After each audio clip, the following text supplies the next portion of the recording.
Okay, good morning, everybody.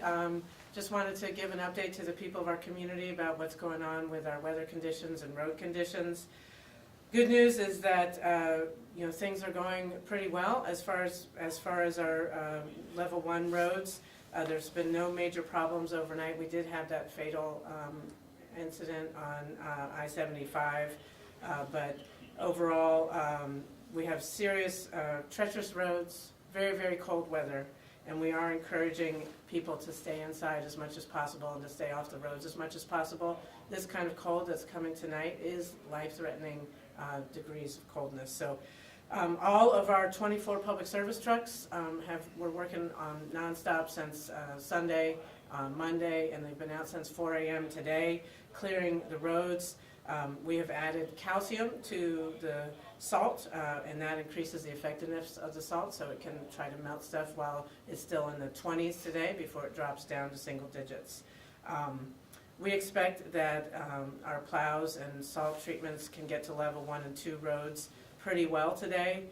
As I came up to the Emergency Operations Center, I took Broadway and Hall of Fame, and they were still very treacherous but passable, particularly if you have a four-wheel drive vehicle. But again, we do want to encourage people to stay home if possible, and if they do have to leave home, to just exercise extreme caution. The Emergency Ops Center has been up and running since 8 a.m. yesterday. We have over 18 organizations represented here, coordinating across the community. That's health-based organizations and obviously our dispatchers with 911 and our ambulance services, along with all the city departments, transportation engineering, public service, KPD, KFD.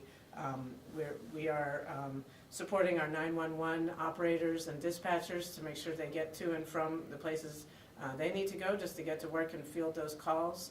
I think we had over 1,800 calls yesterday, but again, mostly those were people running into ditches and getting disabled vehicles and reporting those and getting people rescued from those situations. So again, the best possible thing to do is stay home if at all possible. For those people who do not have homes to go to, we are grateful that we have our regular overnight shelter at the Knoxville Area Rescue Ministry on Broadway that's serving hundreds of people. We also served and helped the community coordinate 3 additional warming centers which have been used. We had 123 people use those last night, and that's at Cokesbury Church in West Knoxville, Vestal United Methodist Church in South Knoxville, and Magnolia Avenue United Methodist Church in East Knoxville. So big thanks to not just those churches who are doing yeoman's duty, but also all the many people who've been sending food, sending bedding, sending cash to support the people who are providing shelter. And I do want to just put a particular request out for more volunteers if you can safely get to those warming centers, and there's ways to sign up online so it's coordinated and you can go when they have the needs.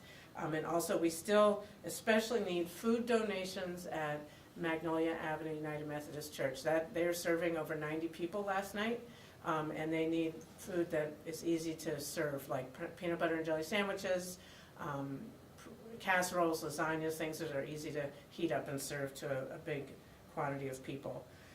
The main message is that we are coordinating things as well as possible.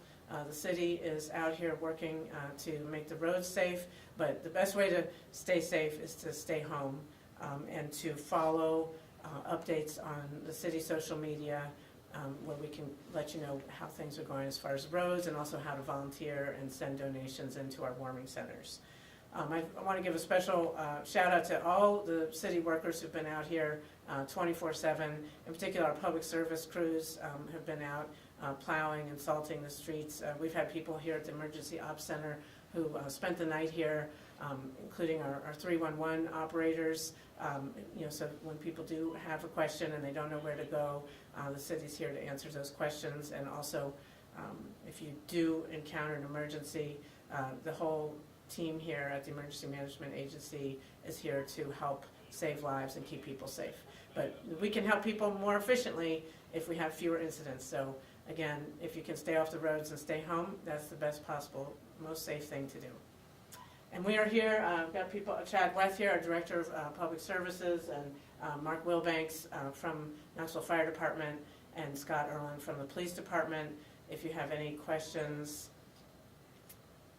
other things we can answer. Some people think, obviously, when the snow stops, the roads will be able to get plowed, but with this Arctic air now moving in overnight, will that calcium, I know salt stops working when it hits a certain temperature, will that calcium help melt the snow and ice with this negative temperature that's coming in? The calcium helps, but it doesn't help when it gets down to single digits. Chad, do you have the specifics on that? Is that fair to say? Yeah, I mean, salt will work usually around, upper teens. When you have the calcium, it'll get down to 10, 12 degrees. But yeah, when it gets super cold, everything struggles to melt the snow. But yeah, the calcium is designed to add to the effectiveness of salt. So it was used with all of our level 1 and 2 rounds this morning. Absolutely, and I know you said you guys are working on those level 1 and 2 roads right now. Is there any estimation or plan of when those kind of back roads, people that live in neighborhoods and suburbs, are going to get any treatment or things like that? Yes, our plan is once our level 1s and 2s we get through those rounds is to at least go in and plow the level 3 streets. So we should get to that this afternoon, going into this evening. Yes. How long are those warming centers staying open for? Do you know, the main focus is that people have a place to stay overnight, and they're going to remain open as long as we have these very, very frigid temperatures. This is why it's really important to people to send donations of food, because we don't know exactly. It could be several more days, depending on the weather. We're not really looking at any relief until Thursday sometime, so hopefully they will be able to maintain status quo through Thursday sometime, and then we'll see what the temperatures look like over the weekend from there. And then the emergency operations center that you guys have here, the collaboration going, how long, as of right now, are you guys planning to keep that open and in effect? We'll keep the EOC open as long as the community needs us to. But again, probably at least 3 or 4, maybe 3 days. We'll just have to wait and see. But again, really appreciate everybody donating their time, their money, their food to the warming centers. That has been a great example of our volunteer spirit. And so if we appreciate the word getting out to people can send more food, particularly to Magnolia Avenue United Methodist Church. They're currently serving a lot of people, and so we welcome the community support to make sure those people have the food they need. And there's more information online on the city social media about what kinds of food, what kinds of other donations of supplies are most needed. You talked about the warming center, you had hundreds of people who have come last night. With the temperatures getting even lower now, are you guys expecting even more people to be showing up? We have no way to predict that. I think with all that snow, people who had no other options were there last night because the snow, it wasn't like it was warm last night, and it's just going to get colder. So perhaps last night 123 people will be about the same, but we just don't know. So we'll have to wait and see. But again, thanks to the Joint Office of Housing Stability, we have more warming centers open in a coordinated way, better than ever before. Because I know this community is generous. We look after our neighbors, but people don't always know how to help. And so now we have a focused way to help those most in need, and I'm really grateful for that. And I have a question. In terms of like accidents and in the roads, can you just give us an image what's happening these days? Well, we're actually just discussing that. We don't have an exact number of the amount of crashes that we responded to yesterday. We're working on getting a number. I can tell you without any question that the two main issues we dealt with throughout the day, that's not just us, but the folks over at KFD, was disabled motorists and crashes. Until the tragic fatal accident on I-75 North, we had been fortunate that there were no serious injuries in any of those crashes. But without question, those were the two biggest issues we dealt with. I also want to take this moment to say that from our end, exceptionally proud of the work of our officers, of the firefighters and medical personnel with KFD and all of public service crews. There was not a call or issue that our folks, that KFD's folks or public service was not able to respond to yesterday. So exceptionally proud of the work of everybody on the city side to be able to respond to the issues as they popped up. And for both fire department and KPD and everybody actually, I mean, we're all asking people to stay at home and people are not going to work, but you guys are you overstaffing? What's happening on your end with your people? I'll let you go first, sir. So from a fire department standpoint, we're pretty much running our normal staffing levels. We do have some extra folks in. One of the things that we are doing, we're running quick response vehicles in place of fire apparatus on the road, which is keeping our fire trucks in service for serious emergencies such as fires or rescues.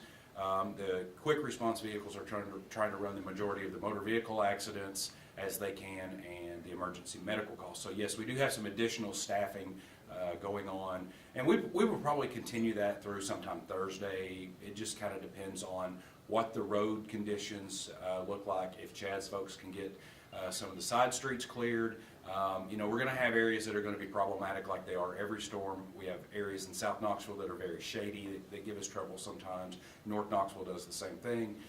So it's going to be very dependent upon what the temperatures do, what roads are able to get cleared, how we do our staffing. One of the biggest things and one of our biggest fears obviously is a structure fire right now. Getting apparatus to a structure fire would be extremely difficult for us. That is not an easy task, so we will add extra apparatus responding as needed, and we certainly want to caution the community to use good heating safety right now.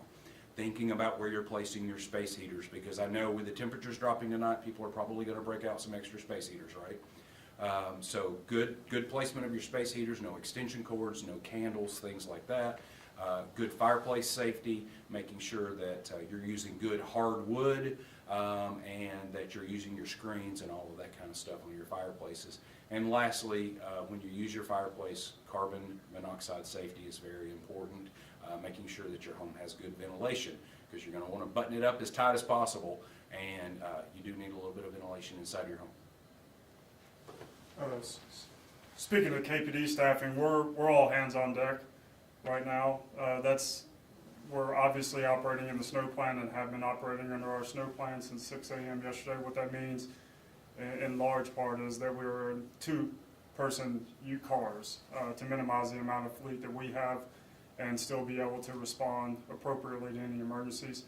We also are asking supervisors to closely monitor those calls for service, and if there are certain non-emergencies that we can divert to another direction, maybe through teleserve or maybe a call back later, we're going to do that. Again, like I said yesterday, we were still able to, there were no calls that we weren't able to respond to within the snow plan. But the other part of this is we're also all hands on deck to make sure that we're providing everything that we need for our people, to make sure that our people can get home, to make sure that our people can get in, to make sure that our people are okay. So we, in addition to the EOC that's operating and been operating over here, we've had our own KPD Operations Center going in conjunction with that to be sure that we're nimble and can respond appropriately to any issues that pop up. I know that Assistant Chief Wilbanks just hit some safety tips. Something that I would be remiss if we didn't mention is our biggest concern moving into the next couple of days is as Chad's crews get to work and as nature takes its course and some of the stuff starts getting off the roads and clearing, we want to ask motorists to don't get too confident too quickly. We really believe that ice and black ice is going to be a persistent issue over the next couple of days, and you're going to look at the roads and everything's going to look fine.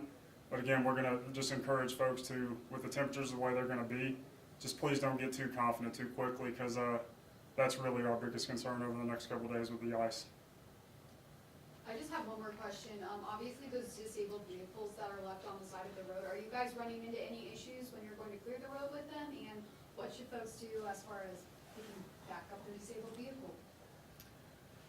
You guys, I know you're tagging them. What is? I Yeah, don't know what we're the- tagging the vehicles as we find them sitting on the side of the road. But That's a great question, because last night on my way home, I noticed that there were several cars along Central Avenue Pike that's just set on the side of the road. Most of those vehicles had already been tagged, so they'd been checked. But yes, it does create a couple of issues. One, traffic flow issues when those vehicles are on the side of the road. We would encourage people to try to get them when it is safe to do so, or call a towing company to come out and get them. As far as clearing the roads, I'll let Chad can answer that. We've not had any real issues with them. Most of the time they get off to the side of the road. There has been some calls, of course, through the EOC that we've called and had to go help some folks get out of the road so they can be safe. But at this point, that's not been an issue. Is there, what is your biggest concern, and what would you like to advise people for the next couple of days as well, please? Yeah, I think, the biggest concern again is going to be those back roads, the ones that aren't treated or plowed. They are just, with the temperatures going down in single digits, they are going to be in some cases maybe even impassable. Obviously you get single digit temperatures, you also worry about people's homes and pipes freezing and things of that nature. So those would be my biggest concerns. Again, if you can stay home, please do, and let our guys, we'll keep staying at it and until we get everything in good shape again. I'd just like to add that, the city of Knoxville, this is part of what we do, and we do have a snow plan, and we're operating those snow plans. And I've already gotten some requests for like, when are you gonna come, treat this road, that road, this road. We will get there as soon as we can. Level 1 and level 2 roads are the priority, because that's how we need to get people to be able to get to hospitals and that sort of thing. So I would just ask the people to be patient and be a good neighbor. If you have a shovel and someone else doesn't, and you have an elderly neighbor or someone who's sick and needs some extra help, look after your neighbors. And I know we already are doing that, but be patient with the city workers. We're getting things done as fast as we can, and just continue to be a good neighbor. Thank you, guys. Thank you. Thank you.